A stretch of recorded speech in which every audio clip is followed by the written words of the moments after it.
Ассаламу алейкум, Мұнара арнасының арда көрермендері. Сіздермен үміті мен күдігі таласқан бір аптадан соң қайта қауышқанымызға қуаныштымыз. Эфирде әйел әдебімен хабары, тізгінде Ақерке Шахризат қызы. Екі қолға бір кәсіп табу әркім жасай бермейтін іс.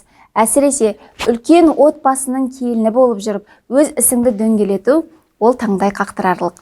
Ендеше бүгін студиямызға әрі кәсіпкер, әрі келін болып жүрген кәсіпкер келіншектерді шақырдық. Солармен таныстырып өтейін. Назгүл Нәсиева, сонымен қатар Сымбат Оразалы. Қош келдіңіздер. Некелеріңіз қалай? Шақыртуымызды қабыл алып келгендеріңізге рахмет. Бүгінгі эфирдің тақырыбын кәсіпкер келіндер деп алдық. Ендеше сіздер сияқты кәсіпкер келіндерден бір кеңес болсын. Бізді көріп отқан көрермендер бұл кісілер қандай кәсіппен айналысады деп қызықтап отырған болар. Өз кәсіптеріңіз туралы, бүгінгі таңда айналысып жатқан істеріңіз туралы айтып өтсеңіздер. Назгүл ханым, сізден бастайық. Рахмет, бисмилля деп бастайық. Сәлематсыздар ма? Есім Насиева Назгүл болады. Біздің жалпы осы кәсібім туралы айтатын болсақ, бізде жалпы бір реттік балапандарға арналған бір реттік жөргектердің өндірісі және оны сату, нарықта сату. Енді бізде аудиториямыз осы жалпы жөргектеріміз туралы айтатын болсақ, екі мақсатты аудитория бар. Бізде жалпы нарықта кішкентай сәбилерге арналған жөргектер және үлкен бір алдымызға жас болсақ та, жас кәсіпкер болсақ та үлкен бір миссия қойдық. Ол осы ерекше балапандарды сапалы жөргектермен қамтамасыз ету, екінші бұл мақсатты аудиториямыз болып келеді. Сіздерге көп рахмет, Әрке ханым, осындай бізде де бұл үлкен мәртебе, жаста болсақ та осындай үлкен республикалық арнаға сұхбат беруіміз, бұл да бір жетістік деп білемін. Көп рахмет. Жалпы көрермендер, Назгүл ханым осы қазақстандық отандық толағай жөргектер брендін шығарып отырған кәсіпкер. Сымбат ханым, өзіңіздің кәсібіңіз жайлы айтып өтсеңіз. Саламатсыздар ма, құрметті көрермендер, рахмет, бізді шақырып отырғаныңызға өте қуаныштымыз. Мен айтатын болсам, көріп тұрғандарыңыздай, құлпынай, шоколадтағы құлпынай және құрма, шоколадта тоже осындай жасаймыз. Бұл бизнеспен бастағаныма негізі көп уақыт болған жоқ, бірақ аудиториямызға өте қызықты болды және тұтынушылар өте көп екен. Жастарын айтатын болсам, 12 жастан 50 жасқа дейінгі адамдардың барлығы тұтынады екен. Тағам, жейтін тағам болғандықтан. Иә, жейтін тағам болғандықтан тұтынушы өте көп. Сұраныс та өте көп. Менің аудиториям үлкен дейсіз ғой. Иә. Жақсы, керемет. Енді бұл кәсіптеріңіз қазір таңда жасап отқан бірден жүріп кетпеген болар. Кәсіпті, ең алғашқы кәсіпті неден бастадыңыздар? Мен негізі кәсіпті бастамас бұрын басқа кәсіппен айналысқан болатын. Ол кәсібім жүрмеді, мен наоборот минусқа кеткен болатын. Сол үшін ізденісте болдым. Үйде болсам да 10 айлық баламен үйде отырдым. Декретте, негізгі мамандығым медбике. Медбике мамандығында бізде орамалмен жұмыс жасауға рұқсат бермейді. Сондықтан өзіме удобный, намазымды уақытылы оқитын сондай жұмыс керек болды. Бір ұсыныс шықты, бір бизнес үйретемін, не екенін айтпаймын, бірақ ақшасын төлесең үйретемін деді. Өзіме сенімді адам болды. Содан кейін мен ол кісіге сеніп, бір ай күттім. Содан кейін барғаннан кейін ғана мен не екенін білдім. Ол кісінің үйіне барғаннан кейін бір ай бой мен не екенін білмей ойланып жүрдім. Сол кезде барғаннан кейін көріп, ол кісі кәдімгідей живой заказдармен маған үйретті. Содан кейін осы кәсіпті живой заказдармен үйретті. Мен өзім таңғалдым. Аллаға шүкір, келгеннен кейін мен мысалы келдім, ертесі күні мен бастап кеттім. Тамаша. Иә, сол күні заттарды алдым, ертесі күні уже менде 3 заказ болды. Мен өте қуанышты болдым, себебі олай болады деп ойлаған жоқпын. Аллаға шүкір. Ол кісіге рахмет айтамын, Алла разы болсын. Тамаша, жаңа енді кез келген кәсіпкердің өмірінде құлау болады, сүріну болады, өсу болады. Бірінші минусқа кеттім деп айтып өттіңіз. Ол қандай бизнес еді? Ол сауда-саттық бизнес. Ыдыс-аяқ сатқан болатын. Аштым дүкенді, 6 айдай жүргіздім. Менде қарыз алушылар көп болды. Одан кейін бізде кредитпен алатындар бар ғой, олар маған невыгодно болды. Сонымен менде минусқа кеттім ғой, арендам қымбат болды. Елдер бәрі бір үйреніп қалған жеріне барады, жаңадан ашылған жерге бармайды. Оның үстіне сенде ассортимент өте көп болу керек. Кішкентай ассортиментке ешкім келмейді. Соның өзінде менде 3-4 миллионның товары болды. 3-4 миллион дегенде үлкен ақша ғой. Соның өзінде клиенттер келгісі келмейтін. Бір үйреніп қалған жеріне олар барғысы келе береді ғой. Сондай болды. Сонымен оны қойдық. Жақсы. Сізде, Назгүл ханым, қандай кәсіппен бастадыңыз, кәсіпкерлік жолды? Жалпы бұл кәсіп қазіргі таңда айналысып жатырған кәсіп, былайша айтқанда әлемдік деңгейде бір маржасы жақсы кәсіп ретінде танылған жөргектер. Алайда оған дейін жалпы кәсіпкерлік, бизнес дейміз, бизнестен бұрын қазір біз кәсіпкерміз. Себебі біз жаспыз да, әлі бизнесмен болу үшін біршама тәжірибе керек. Аллаға шүкір, енді көбінесе бір нәрсені бастамас бұрын міндетті түрде мен өте қатты талдау жасаймын, анализ жасаймын. Ол да бір жағынан өте дұрыс деп ойлаймын, себебі тәжірибеде одан алдын нақты өзімнің кәсібімен айналыспасам да, осы отбасылық бизнес бар. Осыған дейін осы облысқа, Жамбыл облысына көшіп келген болатын. Астана қаласында оқып, ол жақта тоқып, жұмыс жасап, одан кейін солда да бизнестің саласы болған. Мемлекеттік органнан бизнеске кірістім ассистент ретінде, өзімнің бастығымнан кейін барып, осы жаққа отбасылық бизнеске жүргіздім, бірге көмекші ретінде, енді барлық білімімді пайдаландым. Отбасылық бизнес бізде мини-маркет, магазин болды ол кезде. Осыдан 7 жыл алдын магазин болды. Кішігірім магазин болды. Одан кейін сол кішігірім магазиннен Алланың бір қалауы болған шығар, келіп, кішкене ата-енем сырқаттанып қалып, бізді шақыртты, Астанадан келіңдер, көмектесіңдер бізге деп. Енді үлкен ұл болғасын, бірінші үйленіп, енді отбасы болғаны 2 жыл тұрдық та Астанада. Мына жаққа келіп, барынша көмектесуге тырыстық. Енді өзіңіз түсінесіз, Астанамен ауылдық жерге келгенбіз, дамыған Астанамен дамушы ауылдың арасы жер мен көктей. Онда жерде калькулятормен уже сауда саттық болғасын түсінесіз. Сосын сразу айттым жолдасыма, жоқ, давай полностью автоматизацияға көшірек, мен бәрін алып шыға аламын. Өзім экономистпін. Содан басталды жұмысымыз. Мамандығым экономист, есеп және аудит мамандығының бакалавры, магистрантымын өзім. Содан енді дамыған, енді көріп қалғандықтан енді жұмыс жасан келмейді. Қарапайым калькулятормен отырып, кішкене цивилизация деп айтамыз ғой, енді ілгері қимылдайық деп. Содан сөйтіп басталды.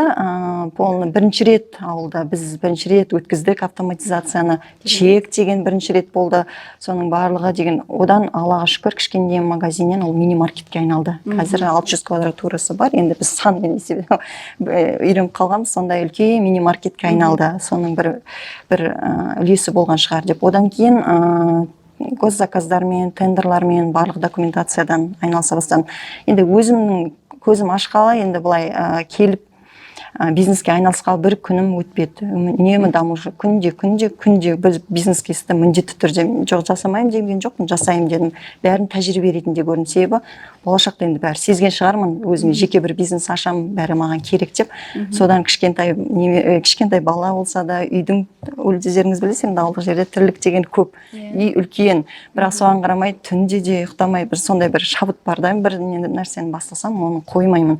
Сол тендермен де айналысып, сол барлық тендерларды, ауылдағы бүкіл тендерлардың почти бір 80%-ын ұтқан шығармын. Ол да болды, қаражат кейін. Сол Аллаға шүкір қазір деген үлкен бизнес комплекске айналды. Ол деген маркет асты, және үстінде ресторанный комплекс. Оған бір үлкен үлесімізді қимылды қостық деп ойлаймын. Енді бір жетістік деп ойлаймыз, өзіміздің бір үлесіміз болды. Енді қазір өзіміздің бір жағдай, енді балапанымыздың еміне қатысты, енді айтып кетермін кейін. Содан қалаға көшіп келдік. Одан енді отырмаймыз ғой, оны кішкене уже бизнес ол бәрібір бір дамуды қажет етеді, және өзіңде уже шабыт болады да, сен отыра алмайсың бір орында, бірдеңе жасау керек, тірлік жасау керек. Оны ата-анаңа олай күш түсіргің келмейді, қалай несе. Содан осы бір өндірісті бастауымыздың, осы бір бизнестің бастауының өзінің бір тағы бір тарихы бар. Және сөйтіп солай Аллаға шүкір осындай бір деңгейге жетіп отырып сұхбат беретін. Тамаша. Рахмет. Яғни қай ауылдың келінісіз? Тұрар Рысқұлов Тұрар Рысқұлов Құлан ауылына ең бірінші дүкенге автоматты кассаны енгізген келін болып тұрсыз ғой. Тамаша. Сондай бір әрбір үлестен әрбір сол барлық енді және ол мен тоқтап қалмады, ол неде қалай айтсам болады, міне осындай инклюзивті цех, инклюзивті өнімдерден Атамекеннің қолдау өте мықты. Негізі кәсіпкерлерге мен қимылдаймын, мен дамимын деген кәсіпкерлер болса, Атамекен әрқашан қолдау білдіреді. Сол Атамекеннен де жүріп осы келін пысық деп мені барлық жерге шақырады. Осынамен айналыссаң қалай болады, мынаның бағытын көзін ашып көр деп.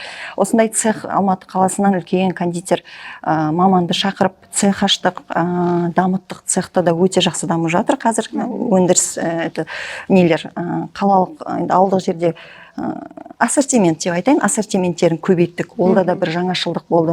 Және Турциямен де тікелей заводтан енді тілді білгендіктен заводтардан жұмыс жасап, ол жақтың да бір сауда-саттықтың бір саласы балаларға арналған киімдер. Сол бір саланы да ашып, сондай бір 7 жылда жетістігіміз сондай болды. Сондай салаларды ашып, соның әрбір несінен қазіргі кезде сол жинаған тәжірибенің бәрі көмектесіп отыр осы саланы жүргізуге.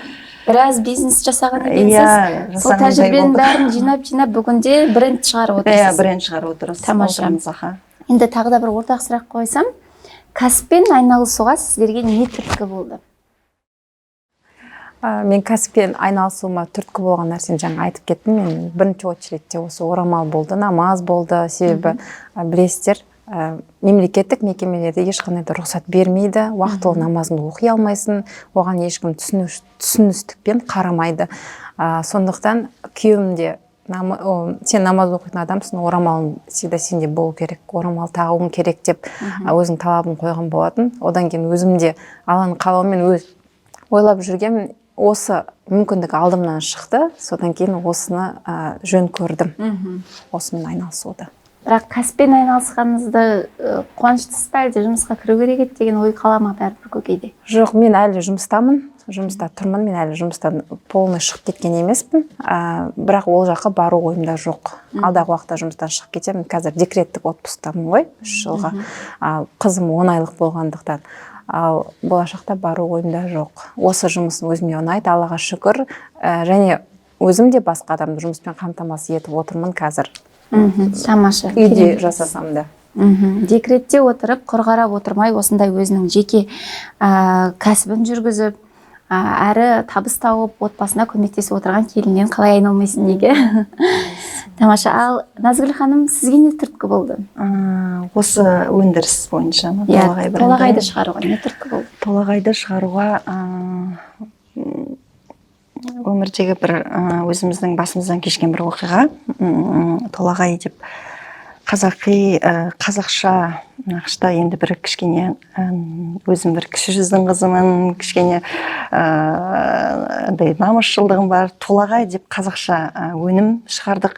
Бұған негізгі түрткі болған нәрсе, кішкентайымыз, екінші балапанымыз уақытынан ерте дүниеге келіп, және денсаулығына байланысты көптеген диагноздар қойылды. Енді ара-жігін ашып айтпай қойын. Бұл жерде және содан балапанға көп диагноз қойғанда өзіңіз білесіз, ата-ананың қалай шырылдайтынын, ананың жүрегі қалай қасайырылатынын, бірақ ондай диагноздармен мен жоқ. Мен балапаным аяққа тұрады, аяққа жүреді, балапаным сөйлейді деп өзіме сондай бір мақсатты қойдым. Қанша ауыр болса да осы 5 жыл болды, Аллаға шүкір, талмай еңбектеніп, талмай осылай ем алғанның арқасында жолдасыма да алғысым шексіз. Қолдап келе жатыр 5 жыл бойы осы балапанымызды аяққа тұрғызып, Аллаға шүкір қазір мама деген арманымдағы көкейімде осындай бір сөзді есту мен үшін үлкен бір өмірімнің жетістігі деп өзім ойлаймын. Балапаным осы ем кезімізде көптеген ауыр диагноз балапандарды көп көрдік. Сонда аналардың мынандай бір сөздері қатты намысыма тиді. Біздің балаларды ерекше деп бөлектейді. Неге бізге дұрыс қызмет көрсетпейді біздің балаларға, неге жақсы өніммен қамтамасыз етпейді деген сондай сондай бір сөздері қатты намысқа тиді. Сондықтан ойладым, Аллаға шүкір, енді барлық бағыттан бір тәжірибем бар. Аз ғана жиналса да енді бәрібір сол кәсіппен айналысатын болдық қой, себебі баланы лечениеға, емге апару керек. Уақытыңды көбінесе балаға арнаймын қазір. Сондықтан түн болса да, әйтеуір күндіз болса да, сен өзіңнің кәсібің болса, сен әр уақытта да оны жүргізе бересің. Сондықтан қаншама Астанада да шақырып жатыр, Алматы қаласына да шақырып жатыр. Бірақ та шештім, осы тәжірибемді де, жалпы барлық дағдыларымды осы ерекше балапандарға арнаймын деп, барлық осы балапандарға бір үлесімді қосайын, кішкене қоғамымыздың көзқарасын өзгертейін деп, сондай бір намысшыл, сондай бір намысқа тырыстым. Содан бастап жайлап зерттей бастадым. Енді қолымызда ондай көп қаражат болмады. Сонда енді өзіміз көтерілгіміз келіп жүр ғой, ата-анамызға күш салмай. Содан қаражатпен қандай бизнес бастасақ екен деп жүрдік. Содан қарасам, қарапайым жөргектер, соның өзі сапасыз екен. Ем кезінде балаларға қарасам, балалардың енді түрі абилитациясы бар, реабилитациясы бар. Реабилитологтар тұрғызады, отырғызады, жүргізген кезде ана жөргектер сапасы да түсіп қалады, ыңғайсыз балаға. Содан мамалары бастайды, осы бізге дұрыс қамтамасыз етпейді, мемлекет қанша бөлсе де, ол деп мемлекетке не істейді, ол жер мемлекет емес, бұл жерде көбінесе жеткізушілердің ұяты да, ол жерде.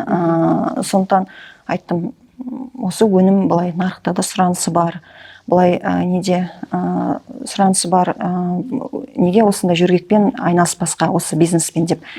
Содан атын қазақша қойдық, кішкене арманымыз болды. Жолдасым екеуміздің Толағай деп атын қойдық.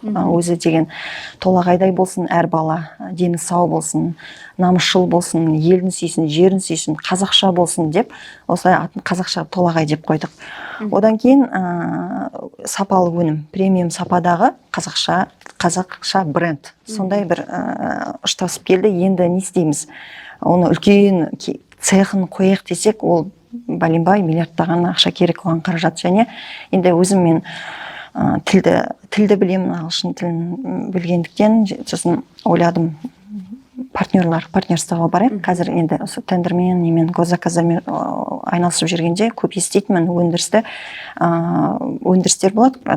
Үлкен брендтер, әлемдегі үлкен брендтер, олар өздері шығармайды. Олар деген сол үлкен заводтарға тапсырыс береді. Контрактный производство деп атайды, келісімшарттық өндіріс. Сол нені подходты көрейік. Ондай подход бізде енді көп онша дамымаған. Бізде ондай түсінік енді кішкене енді аздау, көрейік деп, соны қуана келісті. Енді онда да көрдік, мықты партнер деп. Жапония, Қытай Халық Республикасында орналасқан жапондық технологияда, Жапониядан да шикізаттар өтетін. Мен айттым, маған премиалды сапалы өнім қажет. Соны өндіріс, топ 2 деп айтады, топ 1, топ 2 деп есептеледі әлемдік деңгейде. Кәсіпкерлер қорықпай соларға шықтым. Бір құласам, бір аттан құлайын деп, олармен бастадым. Олар басында енді Қазақстанда онша білмейді. Көбінесе Европаға адаптирован еткен. Оларға қызық болды біздің сфера, саламыз. Содан бәрін түсіндіріп айтқаннан кейін, оларда да өзі әлеуметтік саланы қолдайтын кәсіпорын екен. Ерекше қамқорлыққа жететін балапандарға да көмектеседі екен. Сол бағытымыз бірдей болды да, әлеуметтік салада, әлеуметтік бағытымыз. Сондықтан олар келісті. Сөйтіп басталды осы өндіріс. Енді бұған сол бизнеске түрткі болған нәрсе, сол бір сөз шығар, мамалардың, аналардың, біздің балапандарымыз неге сапалы өніммен қамтамасыз етпейді деп. Сондықтан айтам, бір сауабы болар осы. Бірақ Аллаға шүкір, осы кезге шейін рахмет, алғысын алып отырмыз. Жалпы сіздің бұл кәсіпті дүниеге алып келуге ерекше балалар түрткі болды. Жақсы, енді Сымбат ханым, сұрақ қойғым келіп отыр. Отбасымен бірге кәсіпті қалай қатар алып жүруге болады? Басында осы кәсіпті бастаған кезде кішкене қиын болды маған. Себебі мен отбасым, ата енеммен бірге тұрамын мен, 3 балам бар деген сияқты, балаларым кішкентай. Мен де қайын сіңілім, қайын інім дегендер үйде жоқ, олар оқуда. Сондықтан көмектесетін адам жоқ.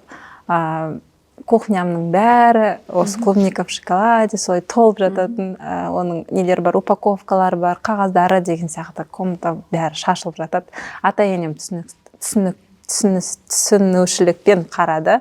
Маған неге тамағың істеліп тұрған жоқ, неге үй жиналмаған деген әңгіме айтқан жоқ. Себебі табыс тауып жатқанын көрді, өзім вдохновленно жұмыс жасағанын көрді. Шабыттанып. Содан кейін маған ешқандай жоқ деп қарсылық білдірген жоқ. Отбасым мені қолдады. Содан кейін, сол қолдаған соң мен ары қарай жүре бердім. Одан кейін қазір Аллаға шүкір, отбасыма да үлгерем, тамағыма да үлгерем деген сияқты. Басқа барар жеріме де барамын. Себебі көмекшім бар. Ол қыз көмектеседі маған. Мысалы, қазір осындай жерде жүрген кезімде балама да қарайды, ол жұмысты да істейді деген сияқты ғой. Айлық та төленіп жатыр. Аллаға шүкір. Сондай. Жалпы Әл-Асқар әлемде ең бірінші салынған университет. Ол университетті де Фатима бин Мұхаммад деген Әл-Фахри есімді әйел адам салған екен, әйел кәсіпкер.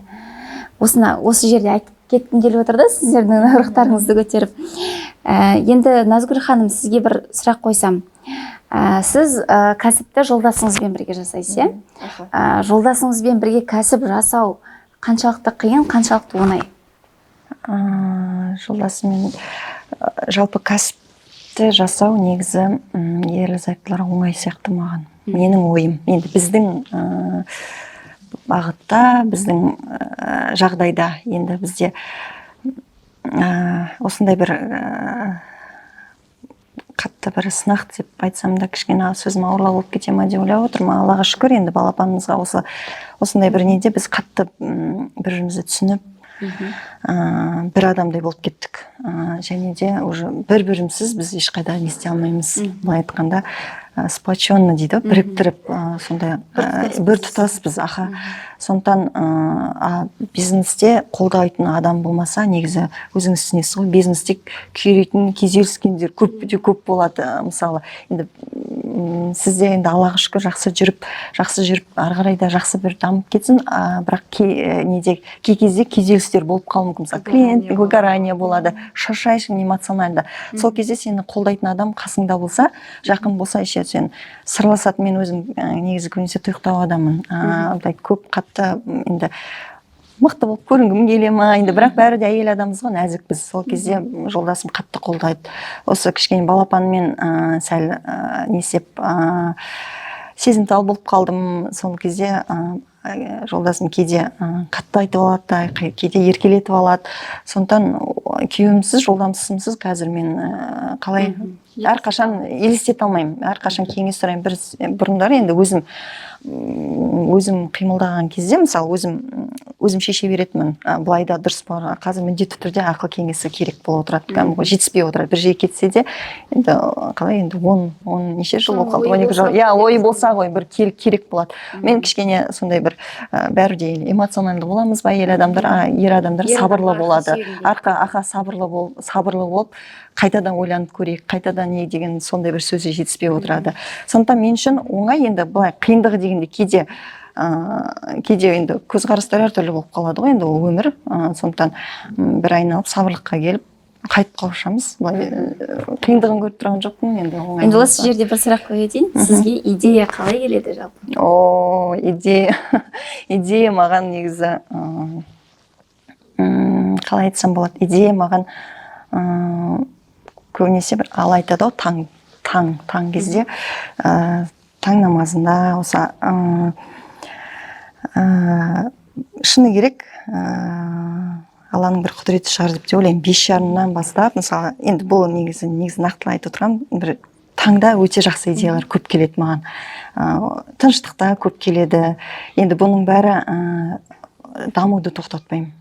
Бір күн болсын, әйтеуір бір 5 минут болсын, 10 минут болсын, бір бизнес, бір кейсті оқу керекпін, бір нені әйтеуір қалып тұрамын да өзімнің нем миым қалып тұрады сондай нәрсе. Сондықтан бизнес кейсті оқимын, жан жақты қараймын, тек қазақ тілін қарамаймын, орыс тілінде де ағылшын тілінде де қарай беремін. Сондықтан солай Аллаға шүкір енді идеям мол, бірақ енді оны айтатына қалай ақындарға өлең шумағы ағылғандай маған идея ағылады, Аллаға шүкір. Енді ол да жақсы шығар бір жағынан, бірақ та идеяның көптігі де кішкене шаршатады екен. Идея көп деген, сол идеяны орындамағанша енді мазасынан қоймаймын. Ол бағытта да кішкене қиындау. Сондықтан баланс ұстап, жайлап қазір барлығы сол сабырлыққа келіп тіреледі ғой. Шүкір Аллаға. Сымбат ханым, сізге жалпы жұмыс жасауға, кәсіппен айналысуға кім мотивация берді? Мотивацияны жалпы ең бірінші берген сол мен наставнигім, мен үйреткен адам. Менде ол кісіге айтып берген жағдайым, психологияда мынау адамда әртүрлі установка болады ғой. Сол психологияны оқыған болатын, сол кезде менде бір установка маған қойылған екен. Бір нәрсені до конца соңына дейін жеткізбеу деген. Мен сол нәрсе менде ойымда қалыптасып қалған екен. И мен не жасасам да сол соңына дейін жеткізбейді екенмін. Өзім соны бейсаналы түрде түсінбей жасай береді екенмін. Сол сияқты мынау бірінші бизнесімді бастадым ғой. Негізі бір ғана бизнес емес, талай бизнесті бастаған, мен басын шалып солай жүріп кете бергенмін.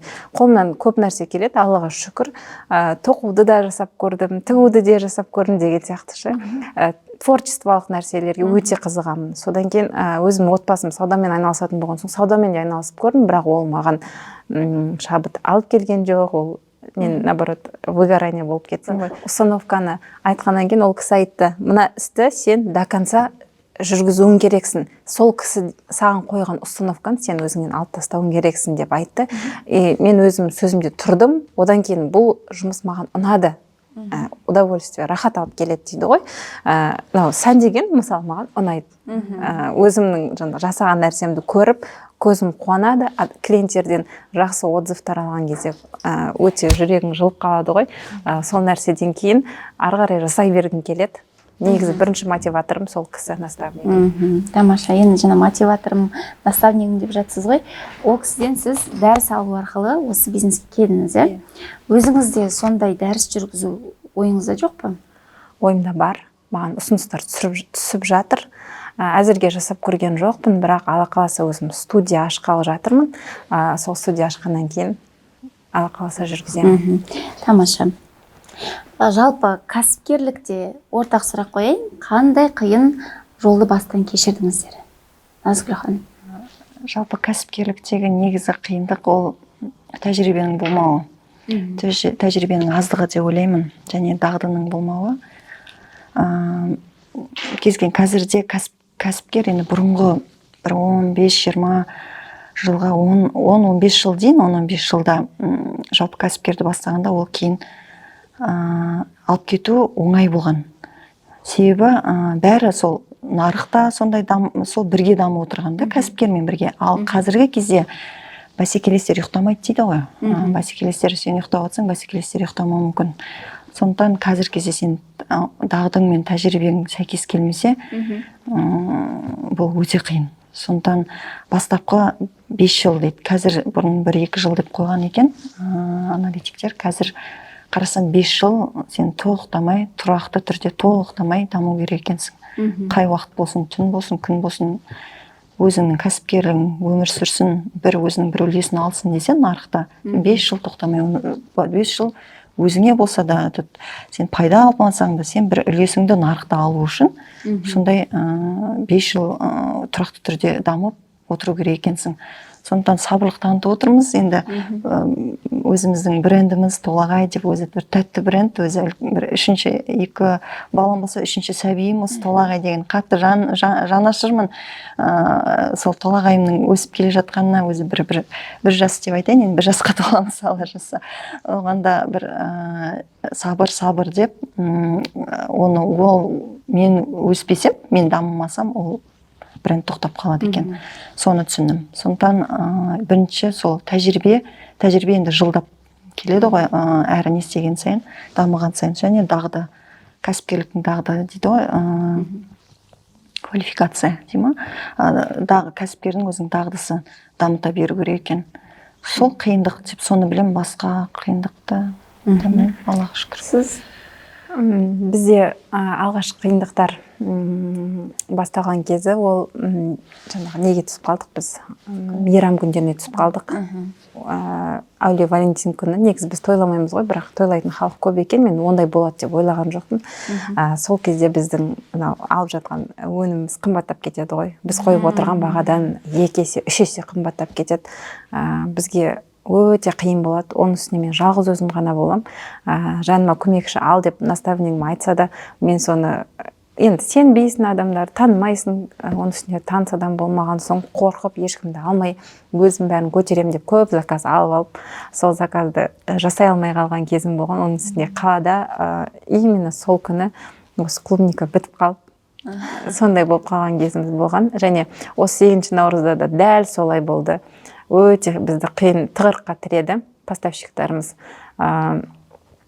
Біз бір бағадан алып жүрсек, сол күн, мысалы 8 наурызға бір күн қалған кезде 3 есе көбейіп қымбаттап кетеді ғой өнім. Енді біз предзаказдар алып қоямыз ғой. Предзаказдар алғаннан кейін ол кісілерге рассылка жіберіп бәріне айтып жатырмыз, осылай қымбаттап кетті десек, олар айтады, сендер өздерің қолдан жасап отырсыңдар дейді.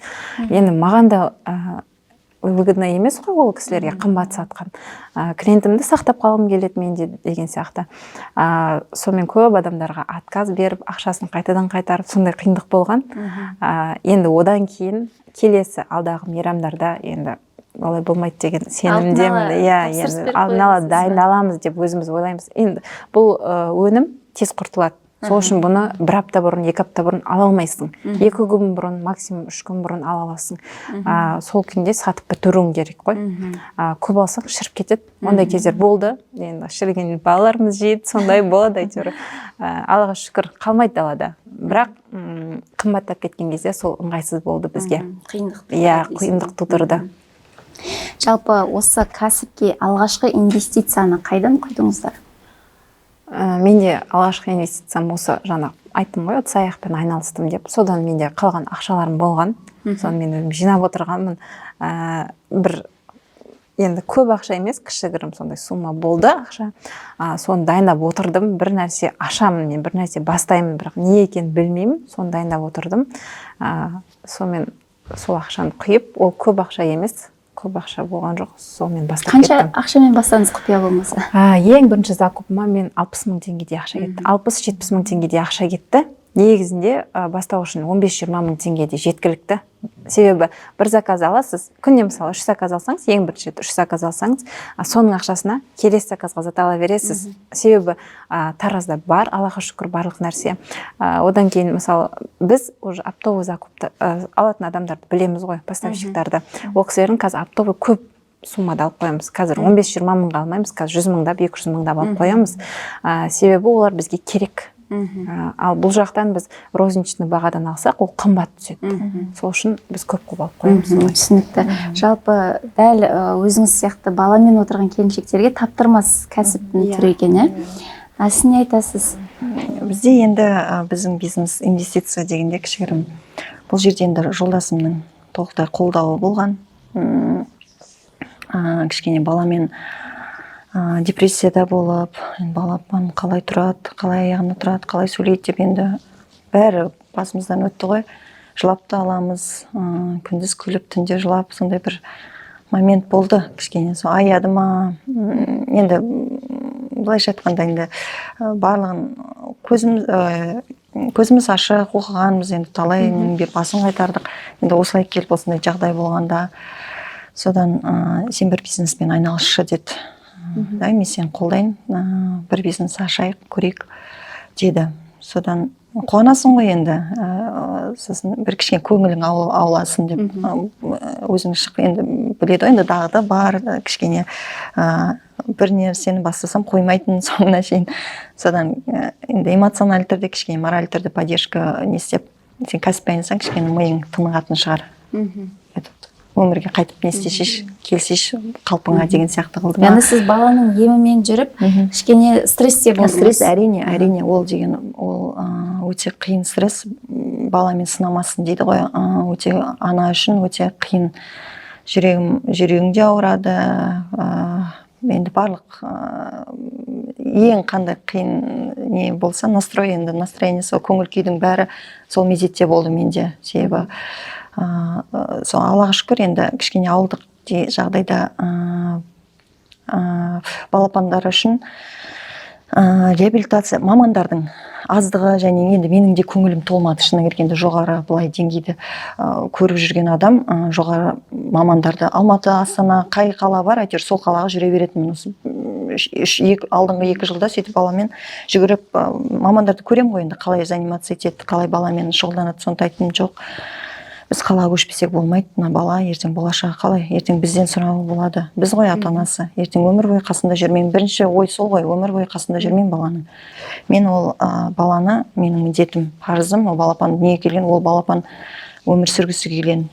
Бұның өкпесі ашылмады, сөйтіп қатты қиналса да өмірге деген құштарлығы өте жоғары болды баламда. Содан 1 ай бойы көзім тапжылмай сол балапанымды осы білем әлі көз есімде, осы ОПЦ-да жүргенде, Аллам осы балапанның өмірін сақтап қалшы, мен осы баланы ана қылам, бала қылам, осы адам қылам, кешіріңіздер, адам қыламын деп таңнан көз ілмей қорқыныш болды, бала демалмай қала ма деген, өкпесі ашылмады себебі баланың.